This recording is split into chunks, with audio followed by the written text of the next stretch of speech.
au service de l'éducation béninoise depuis 1992, l'UATM Gaza Formation, avec ses 23 filières agréées, vous offre la revue de presse sur JS Communication.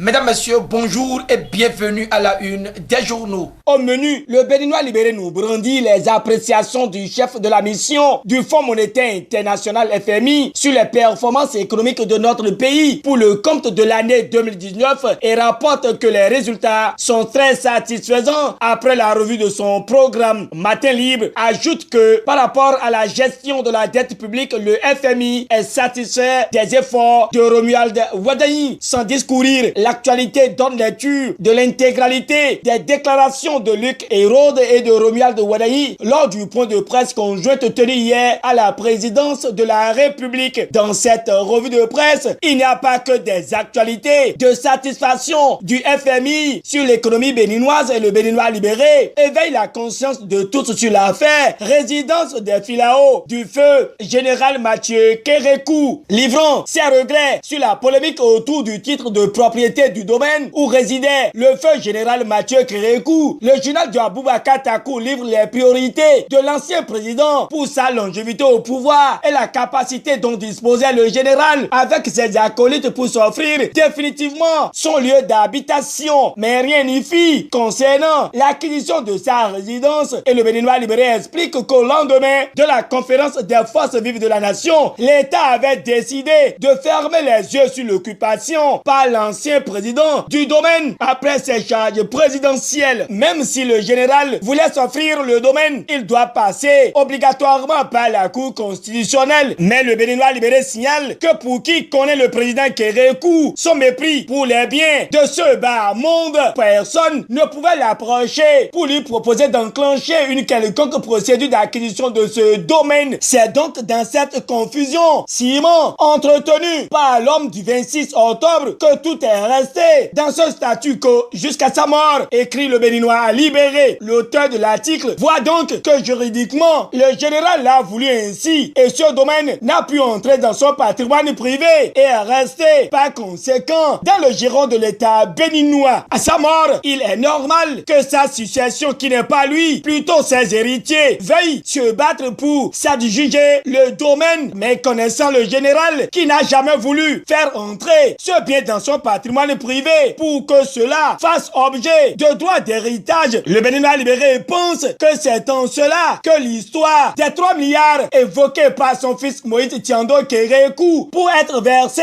dans les livres du trésor public reste à démontrer, sans oublier l'évidence que pour n'être pas passé par la voie régulière, en l'occurrence la Cour constitutionnelle, cette vente n'a pas trop de chances d'être défendue devant une juridiction. Le Béninois libéré estime que la raison aurait voulu que les enfants du feu général Mathieu Kérékou optent pour un recours gracieux auprès de l'État afin que le dossier soit examiné autrement. Voilà que pour immortaliser la mémoire de l'ancien président, le gouvernement Talon a non seulement décidé d'y ériger le monument aux morts, mais aussi d'y aménager un jardin public au nom du général. Toute chose qui brise la colonne vertébrale à l'argumentaire dont pouvaient se servir les héritiers Kérékou pour motiver leur éventuel recours. En conclusion, le Béninois libéré libère que cette affaire est donc close car l'ancien président n'a jamais manifesté de mettre ce domaine des Filao dans son patrimoine privé. Il appartient donc à l'État d'en disposer à sa guise. Le Soleil Bénin Info précise que face à l'opération de déguerpissement de la résidence Les Filao, les enfants Kérékou se retrouvent entre le marteau et l'enclume. Apportant sa touche à cette affaire, résidence Les Filao de feu général Mathieu Kérékou, Matin Libre affiche les photos de Fagbohou, Oshor, Ali Hundo,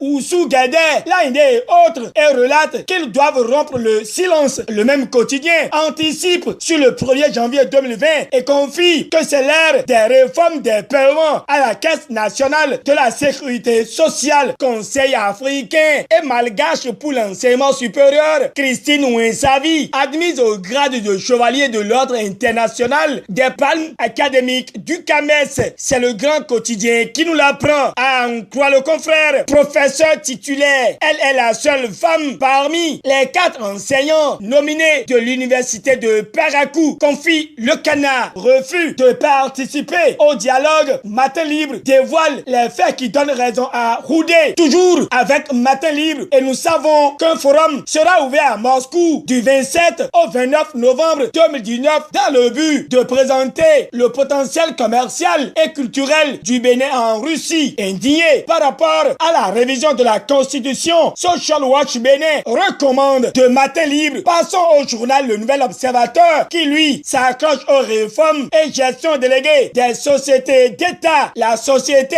béninoise d'énergie électrique passe du calvaire au paradis, s'exclame le canard. Et voilà qui vient refermer la revue de presse de ce mercredi 6 novembre 2019.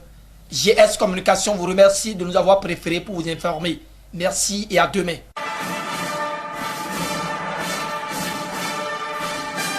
C'était la revue de presse offerte par l'UATM Gaza Formation sur GS Communication.